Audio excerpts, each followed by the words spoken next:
methods that I'm describing were used in the research which we conducted on the structures I will talk about later. There is the Windsor probe, which measures the hardness of the concrete at the surface. It's not really a very good test to give you an indication of the strength of the concrete, but it can give you an indication of the level of hardness that concrete develops at initial stages after casting, and it's mainly used to decide on striking of the homework. If you wanted a more accurate means of assessing the strength of concrete, then you can use the pull-out, pull-off, or break-off tests, and all of these are near surface test measurements. We still call them non-destructive despite the fact that they will cause some damage to our structures.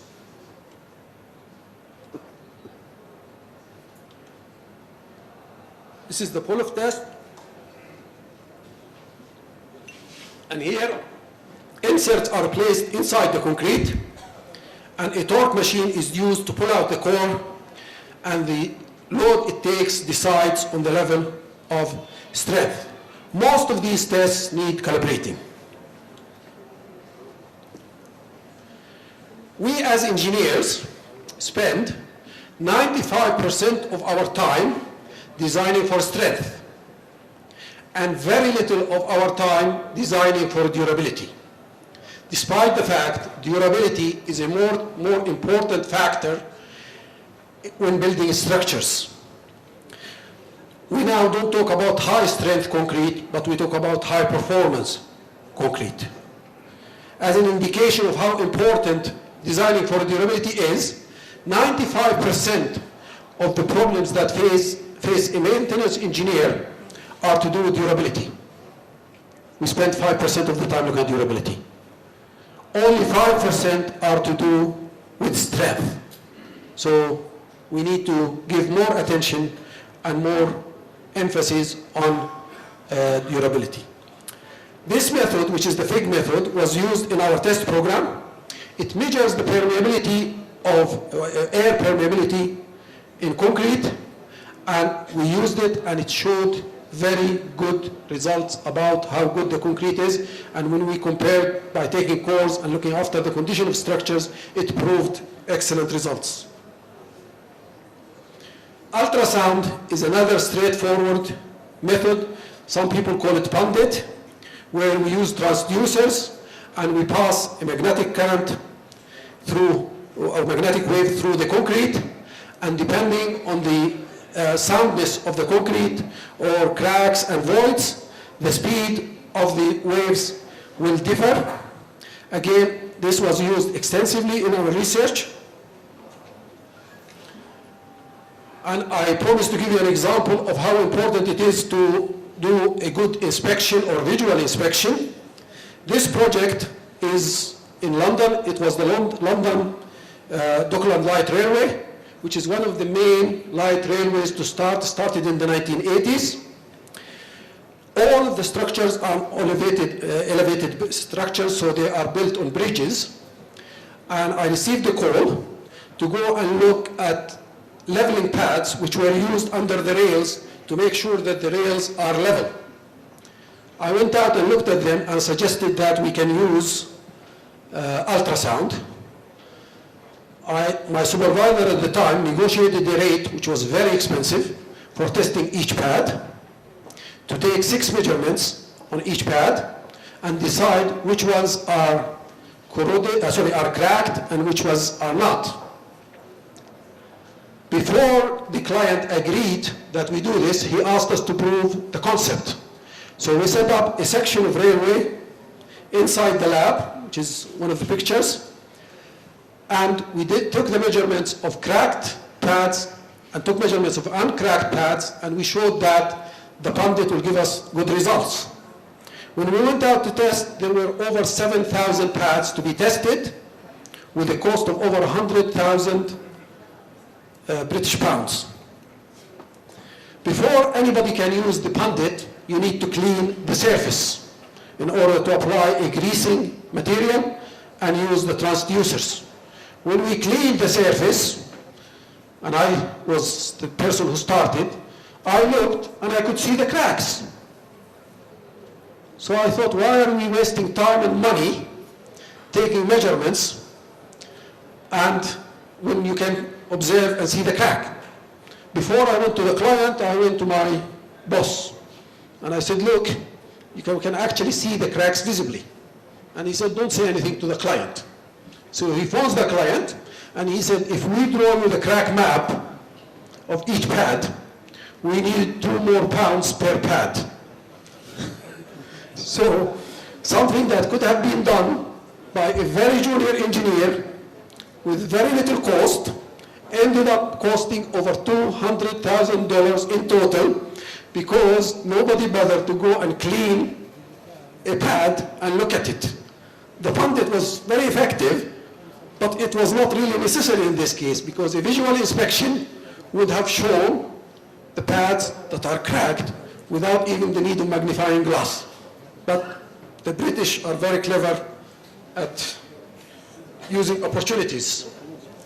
The pundit is one of the methods. There is also the impact echo, where you send a sound wave or tap on a structure, and this is a useful test to give you an indication of the soundness of the surface concrete.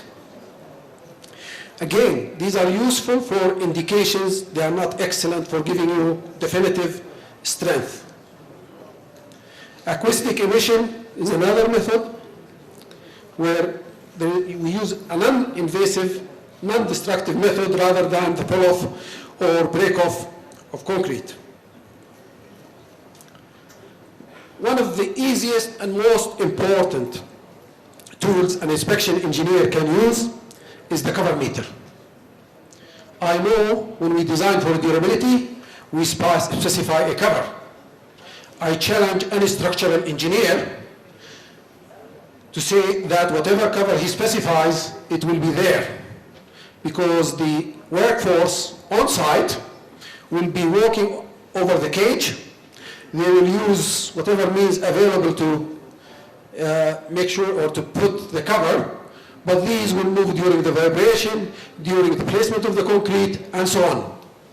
So it's always useful to use the cover meter even after a new project, just to ensure what percentage of your reinforcement is really protected. Because as I said, carbonation is a major issue for reducing the passivity of the concrete. One of the most important and most widely used techniques now is the ground penetrating radar. It is used more and more. If you want its history, it started actually with the secret services when they wanted to know if there are any bugs placed in buildings they wanted to rent or buildings they were using. So the Americans, the Soviets, and so on developed these techniques because they did not want to look after structures. They wanted to ensure that nobody is listening to them when they are moving. This is before the internet, of course. They developed these. With the internet and mobile communication now, they can listen to Chancellor Merkel anytime they want it. So you can see here some images of radar, and the image will depend whether there are any voids, any discrepancies in the quality of the compacted concrete, and so on. Another technique that's now being developed more and more is infrared thermography, where we use heat, and depending on the reflected areas, we can decide how much of our structure is defective or weak. There are also tests for the integrity of the structure as a whole, and you can see that we can use dynamic tests to assess the elastic modulus, say, of concrete, dynamic elastic modulus. We can also use live loads or vehicles to test for these. Now the work I want to introduce was on London Underground. Anybody who visited London will know the extent of these structures. Although it's called London Underground, the actual organization looks after 5,000 reinforced concrete bridges. So despite it being underground, the majority of the network outside central London is really overground, and it needs bridges under it, over it, footbridges for public, and so on. So they need to look after a huge stack of bridges. I'll move on because I don't want to lose time. Now, we looked at over 430 concrete bridges. And out of these, we looked at 725 members, all of course in London. We were able to build a huge database of inspection records going back over 50 years. There were actually inspection records from 1908. So they started looking or inspecting their structures in 1908, and the system they used, different types of structures. We classified them into minor cracks, wider cracks, spalling, major spalling, and failures, and we coded these from numbers from 1 to 12. This is one of the structures we looked at. You can see that it's a bridge near a road, and if you look at the corrosion on the outside of the pier, it is clear that de-icing salt from vehicles passing, splashing that area caused the deterioration. We looked at, as I said, we inspected the whole range of different structures. Exposure was a major issue, and inspectors were required to specify whether exposure was moderate, mild, moderate, or high. And we found excellent correlation because of their training in their decisions to the condition of the structures. The frequency of defects, you can see here that hairline cracking and minor cracking was almost in every structure. And some structural engineers will tell you that a structure does not perform if it's not cracked. It needs to crack for the steel to be stressed. In our modeling, we looked at a whole stack of models, from regression models to Markovian models, and we developed a new method, which is a factor method. And the factor method is the statistical method, but in our model, we developed it so that we used both a deterministic approach, which is based on equations, and a probabilistic approach, which is based on statistics, because we had the database. I'll speed up. This is some service life of different structures from footbridges. You can see that the service life is about 39 years. Over bridges is 36, under bridges is 42. Over bridges 36 because these carry vehicles, and vehicles need de-icing salts, and de-icing salt is one of the major causes of deterioration of reinforced concrete. This is, sorry, I haven't finished yet. This is one of the spreadsheets that we used to develop the service life. And I will just go very quickly at safety and hazards. You can see that we do have disastrous failures when we don't look after our structures. This is in China. The first slide was in the US, America. You can see how the structure just collapsed because of the stability of the foundation not being there. Now, we can build structures excellently. This is a structure in China which is so well built and so instrumented that they expect it to serve 120 years service life without needing any intervention. And we use magnetic rheological dampers to control parts of the structure. We use smart fluids to monitor movements in the structure. We use satellite technology.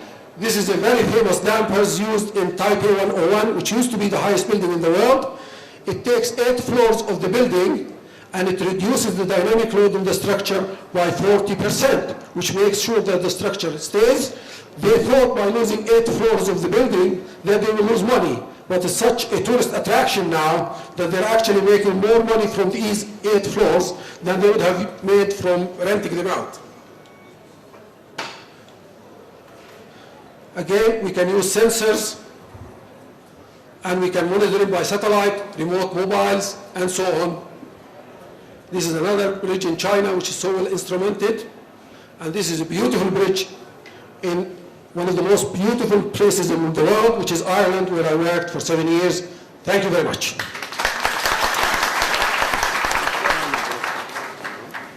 شكرا للدكتور أبو طير على المحاضرة المليئة بالمعلومات. بنفتح باب النقاش وحاول نخلي السؤال مقتضب ومحدد.